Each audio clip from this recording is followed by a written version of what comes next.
Mathematics to you all. Last class में हमने Euclid's division lemma के बारे में पढ़ा था। आज हम फिर इसी को आगे कंटिन्यू करने जा रहे हैं। एक बार फिर से आपको याद दिलाती हूँ, यूक्लिड्स डिवीजन लेमा है given two positive integers a and b, there exist unique integers q and r such that a is equals to bq plus r. Condition r is equal to 0 or greater than 0 but less than b. तो ये lemma हमने last उसमें class में करी थी। अब हम इस पर बेस्ड कुछ प्रॉपर्टीज़, कुछ रूल्स, कुछ रिजल्ट प्रूव करने वाले हैं। तो इसको थोड़ा सा और इलेबोरेट करते हैं। जैसे कि मैंने तुम्हें कहा कि यहाँ पे दो इंटीजर्स हैं a और b। मान लो b की वैल्यू मैंने तुम्हें पहले से दी है। जैसे let a be any integer and b is equals to 2। अगर मैं तुम्हें b 2 है ये बात पहले से बताती हूँ, तो अब ये जो लेमा है हमारी कैसे दिखाई देगी? a is equals to 2q plus r, where r is greater than और equal to 0 but less than 2।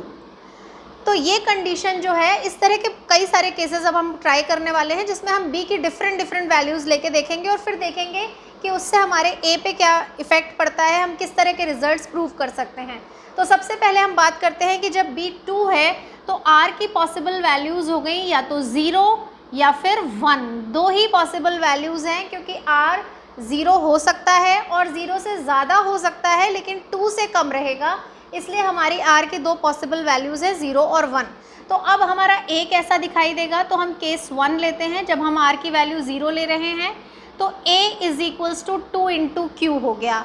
और जब हम केस 2 लेंगे तो हमारे पास r की पॉसिबल वैल्यू 1 हो जाएगी और a हमारा दिखाई देगा 2q प्लस 1।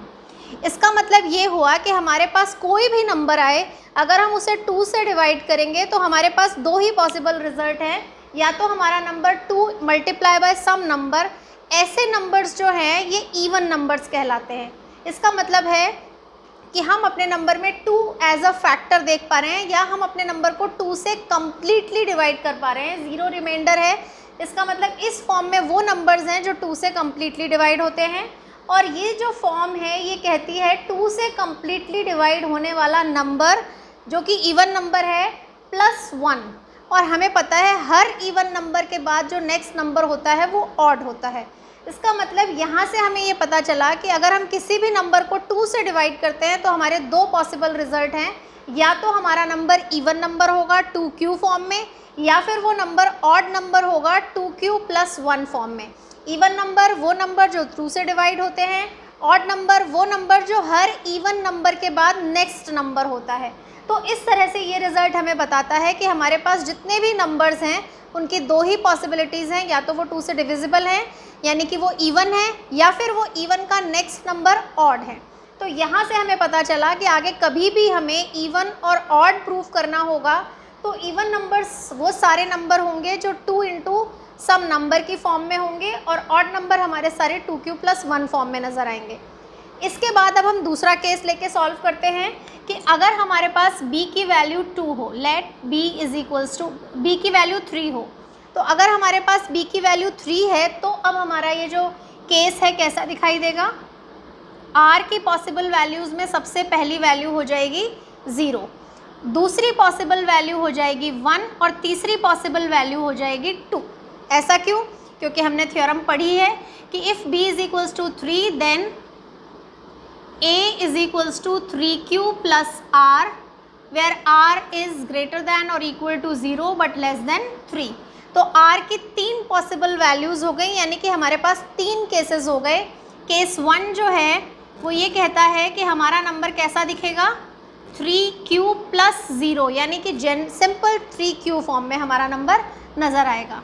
केस 2 कहता है कि हमारा नंबर दिखेगा 3q प्लस 1, यानी कि अगर हम अपने नंबर को 3 से डिवाइड करेंगे तो उसका एक पॉसिबल रिमाइंडर 1 भी हो सकता है। पिछले केस में पॉसिबल रिमाइंडर 0 था, यहाँ 1 था। और जो तीसरा केस है वो ये कहता है कि हमारा पॉसिबल रिजल्ट जो है वो 3q प्लस 2 हो सकता है, यानी हम किसी नंबर को 3 से डिवाइड करें तो 0 और 1 के अलावा वहाँ पे एक और रिमाइंडर 2 पॉसिबल हो सकता है। हम b की ये डिफरेंट वैल्यूज़ लेकर अपने क्वेश्चंस को क्यों सॉल्व कर रहे हैं, क्योंकि हमें जनरली अपने क्वेश्चन में ये दिखाई देता है कि हमें b क्या अज्यूम करना है। ये कैसे होगा ये मैं आपको एक्सरसाइज के क्वेश्चंस में बताऊंगी, लेकिन उससे पहले हम कुछ केसेस सॉल्व करेंगे b की डिफरेंट वैल्यूज़ लेके। तो यहाँ पे हमारे पास दो पॉसिबल वैल्यूज़ हो गई 2 और 3, और अब हम जो वैल्यू डिस्कस करेंगे वो है 4। तो 4 के लिए कैसे क्वेश्चन करते हैं वो मैं अब आपको बताऊँगी। तो अब हम जो केस सॉल्व करने जा रहे हैं उसमें let a be any positive integer and b is equals to 4। अब अगर हमारे पास b की वैल्यू 4 हो जाएगी तो हमारी यूक्लिड्स डिवीजन लेमा कैसे दिखेगी, a is equals to 4q plus r, where r is greater than और equal to 0 but less than 4। तो अब की बार जो r की पॉसिबल वैल्यूज़ हो जाएंगी वो हैं आइदर 0 और 1 और 2 और 3 बट नॉट 4। तो तीनों चारों केसेस देख के हमें ये बात पता चली कि हमारे पास r की उतनी ही वैल्यूज़ होती हैं जितना हमारी b की वैल्यू होती है। जैसे हमने जब b इज इक्वल्स टू 2 लिया था तो r के लिए वहाँ पे भी 2 वैल्यूज़ थी, एक 0 थी एक 1 थी। जब हमने b 3 लिया तो वहाँ पे r की पॉसिबल वैल्यूज़ भी 3 थी, 0 1 एंड 2।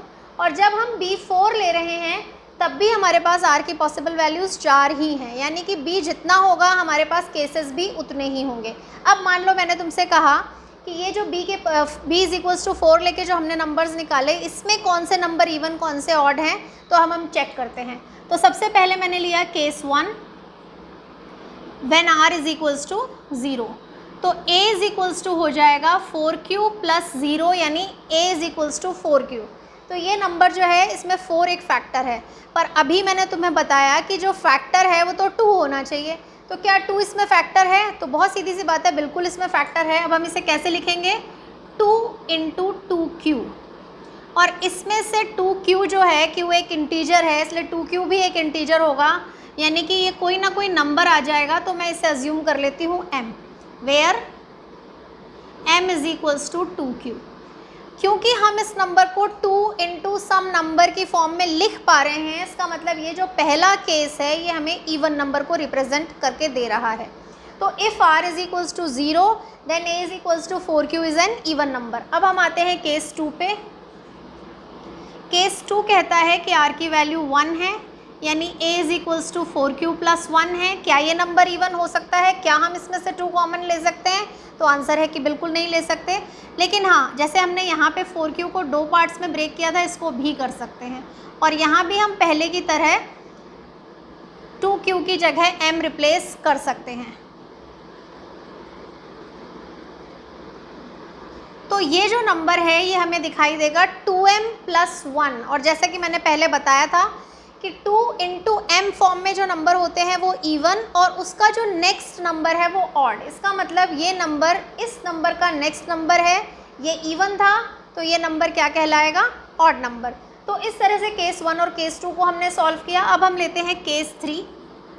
केस 3 में हम जो वैल्यू लेने जा रहे हैं वो है r इज इक्वल्स टू 2। तो a is equals to 4q plus 2 हो जाएगा। क्या 4q प्लस 2 नंबर इवन होगा या ऑड, तो क्योंकि हम इस नंबर में से अब 2 पूरी तरह कॉमन ले सकते हैं, दोनों में हमें 2 दिख रहा है, हमने 2 कॉमन लिया, तो हमारे पास आंसर हो गया a is equals to 2m, where m is equals to 2q plus 1। ये नंबर फिर से किस फॉर्म में आ गया, इवन नंबर की फॉर्म में। केस 4 लेते हैं।